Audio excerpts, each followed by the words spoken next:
Quelles sont tes racines et tes fondations? Mes racines. Mes racines, elles sont loin d'ici, puisque si je prends, si je prends la famille du côté de ma mère, c'était l'Indochine. Et du côté de mon père, oui, il y a un petit peu de Lorraine, un petit peu de tout, parce que si on remonte, il y a même plein de choses. Mais et puis je suis né au Congo, moi. Donc tous mes frères et sœurs sont nés à Saigon, en Indochine, et moi je suis né le petit dernier. Je suis né au Congo.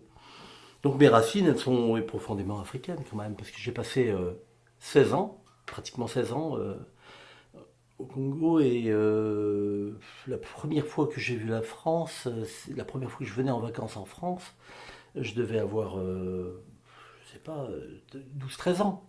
Je n'ai jamais vu d'autre chose que l'Afrique avant. Donc, je suis né à Pointe-Noire, la République populaire du Congo à l'époque, et j'ai appris à parler français en même temps que j'ai appris le Munukutuba, puisque ma nounou, Banzuzi Philomène, était congolaise.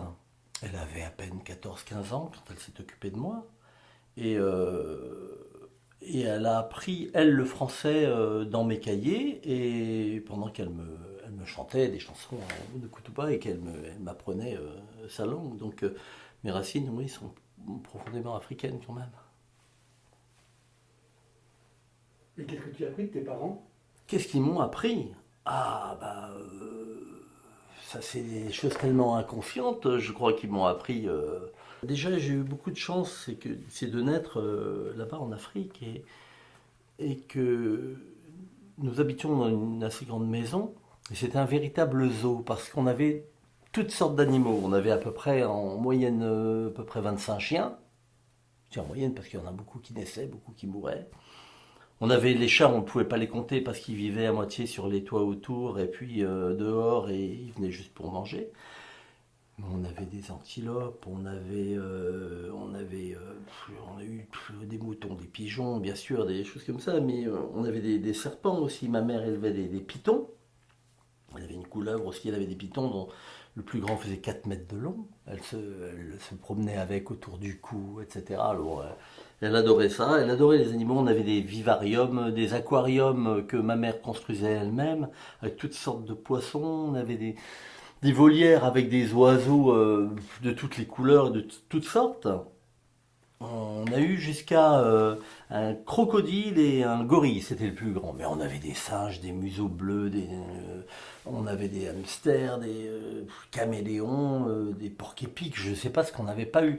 Euh, En fait, dès que ma mère voyait un animal en captivité, il y avait souvent des jeunes Congolais qui se promenaient avec un bâton et un singe accroché au bout pour essayer de le vendre, comme ça se faisait dans cette époque-là, malheureusement, et que ça se fait encore, hélas, dans pas mal de régions. Dès que ma mère voyait un animal en captivité ou blessé, elle le recueillait, elle le soignait, lui donnait un nom, et puis il était à la maison. Et donc ça allait du singe au serpent, toutes sortes de... On avait de tout, de tout, de tout. Donc on vivait dans cette espèce de, de, de, de, de- de jungle où tous les animaux se mélangeaient. Alors les chiens mangeaient dans les mêmes gamelles que les antilopes. J'ai vu des antilopes manger des pattes, par exemple, des, des chiots élevés par qui tétaient des chattes en chaleur parce que la mère n'avait plus de lait. Enfin, il y avait tout se mélangeait là-dedans. C'était assez fabuleux. Et on était au milieu des animaux. Donc, il fallait faire très attention dans le jardin parce qu'il y avait des crottes partout. Mais à part ça, c'était fabuleux. C'était vraiment génial. Et je me souviens que ma mère effrayait beaucoup de monde avec ses serpents parce que avec ses, ces boas, non, c'est pas des boas, les gens appelaient ça des boas, mais c'était des pitons d'Afrique. Donc elle les nourrissait, etc. Mais elle jouait avec, elle se promenait. Et puis elle avait aussi un serpent qu'elle avait, une sorte de couleuvre locale qu'elle avait élevé, qu'elle avait dressé, qu'elle avait appelé Cléopâtre. et qu'elle elle s'amusait à faire des tours. Alors elle mettait une règle, elle tapotait sa règle et elle disait Cléopâtre debout. Et le serpent se mettait le long de la règle et elle enlevait la règle et il restait debout comme ça. Et elle l'enroulait autour du volant de sa voiture et elle se promenait avec son serpent qui allait dans les trucs autour de ses bras. Et puis quand elle se garait, elle lui disait Cléopâtre, elle tapotait sur son volant, elle disait Cléopâtre debout et le serpent se levait comme ça et puis alors elle laissait son sac à main, son truc, tout. Personne n'est jamais rentré dans la voiture. C'était assez fabuleux. Donc oui, j'ai eu avec mes frères et sœurs une enfance vraiment, vraiment dorée. Et donc, ils m'ont appris l'amour des animaux. Ça allait tellement loin que je me souviens que quand on était enfant, on allait passer des week-ends en brousse, dans la jungle. Mon père chassait un petit peu, il chassait le buffle, mon père. Donc, mais là, c'était pas pour chasser, on prenait la tente et on allait des fois au bois des singes ou à Chibota. Et une fois, nous étions dans une région qui s'appelait Chibota. Et puis, on campait et j'ai entendu un bruit, un piaillement bizarre, mais vraiment, vraiment très étrange, que j'avais jamais entendu auparavant. Et j'ai cherché, ça venait d'un buisson, et j'ai fini par trouver dans le buisson une sorte d'oisillon absolument affreux, gris rose, avec des petites plumes qui commencent à pousser, comme des petits poils, comme ça. On aurait dit un petit vautour, il était vraiment très très laid.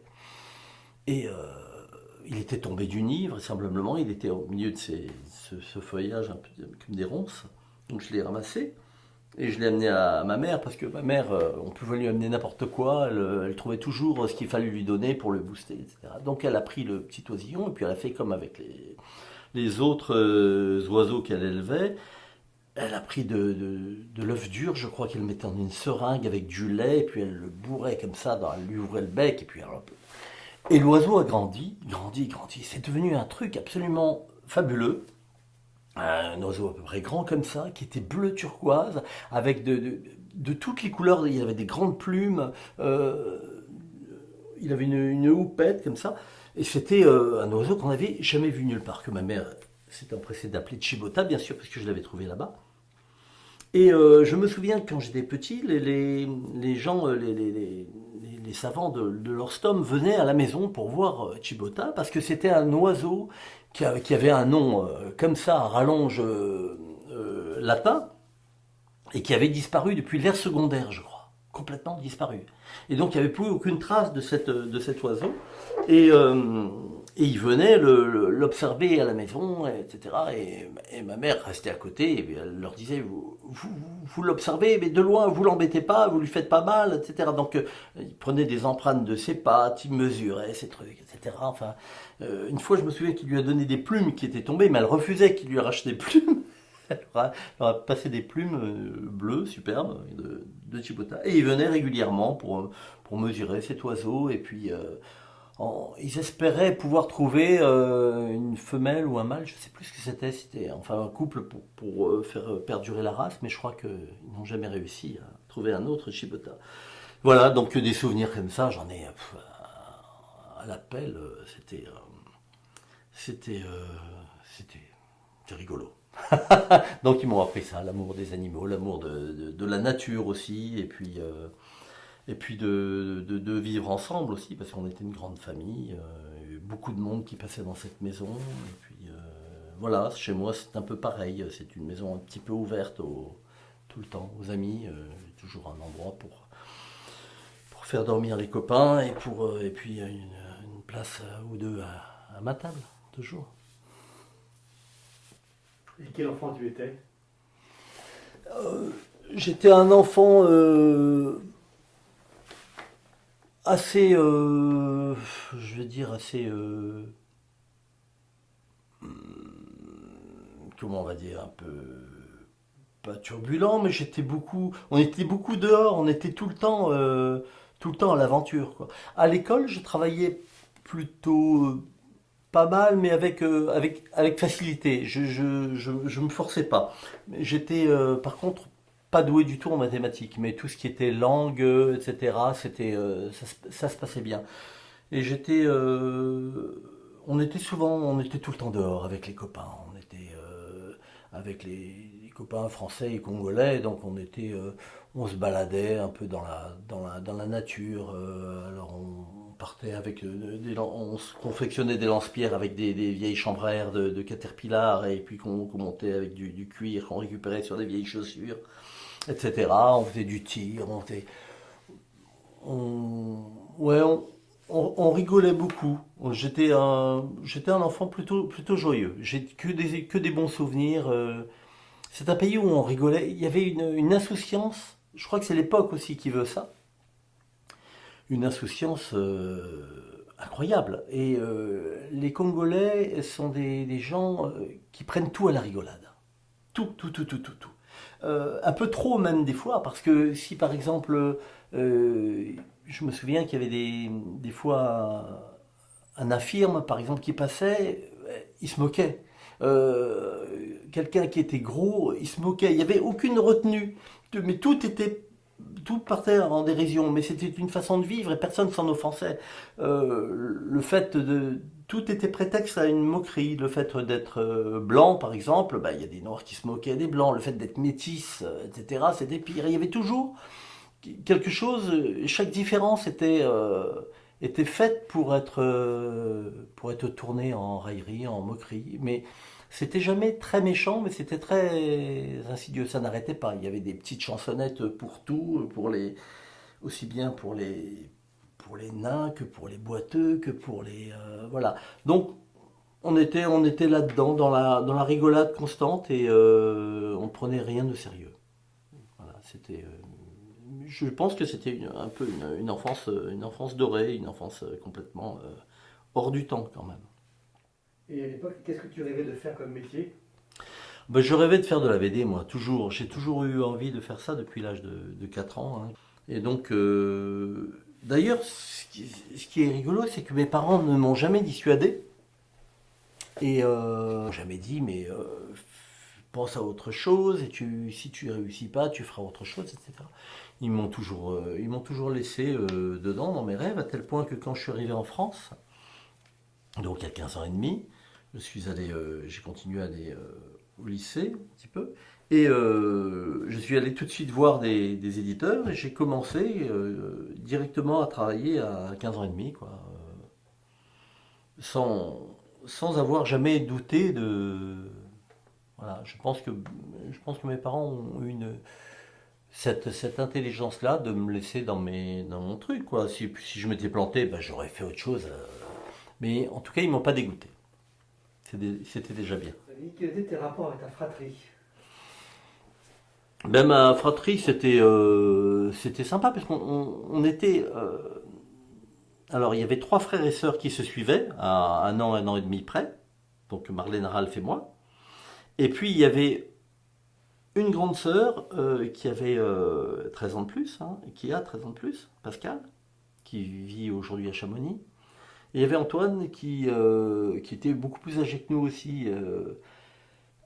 Alors, c'était particulier. Bon, mon père, quand il a rencontré ma mère, avait deux enfants, Pascal et William. Et ma mère avait un enfant, Antoine.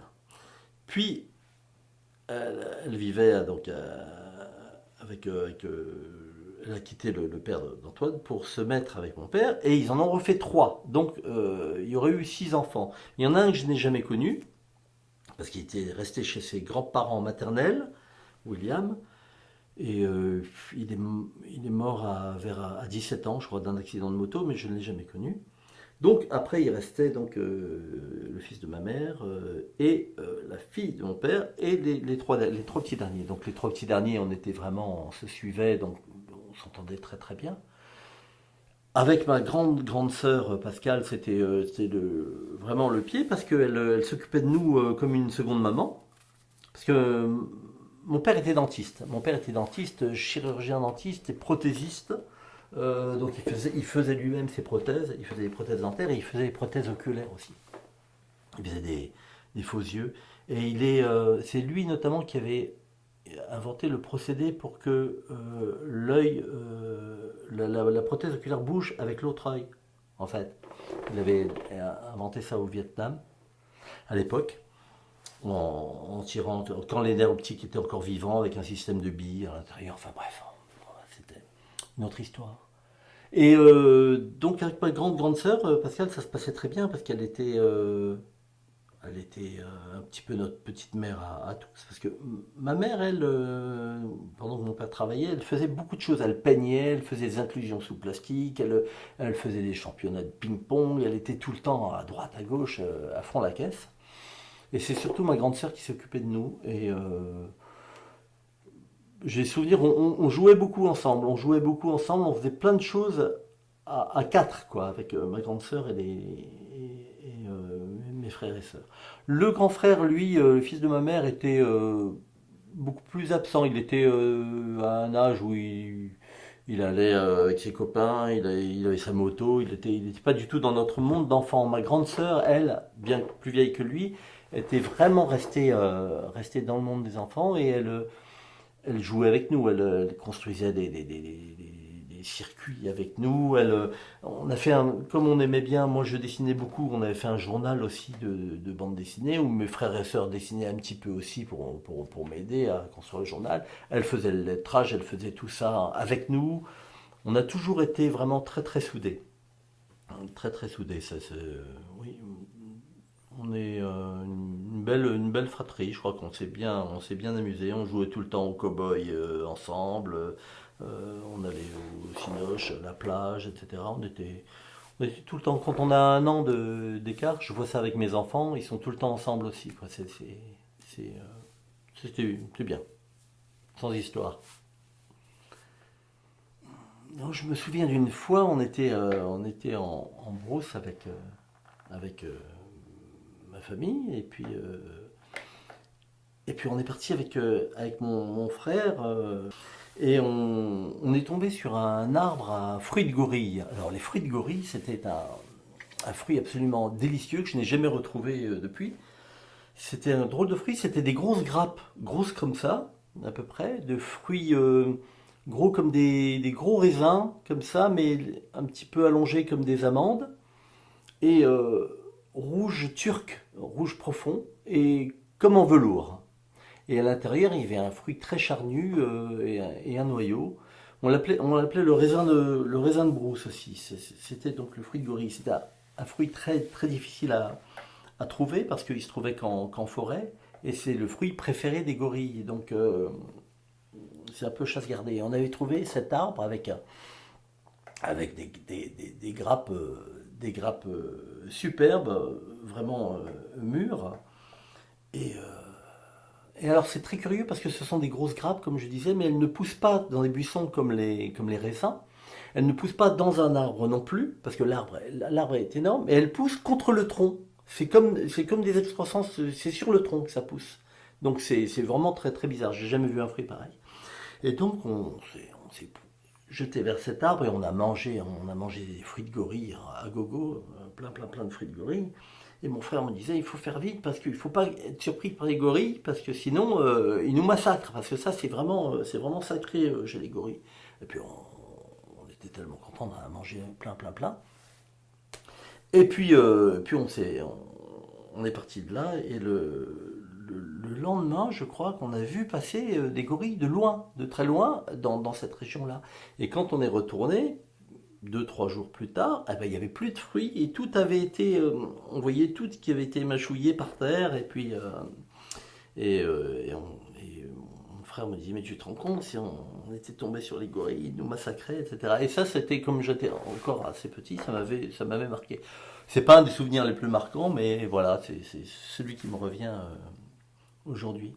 Et les gorilles de temps en temps prenaient ces fruits-là et les enterraient près de l'arbre. Ils les enterraient pour qu'ils vieillissent un peu, pour qu'ils maturent un peu.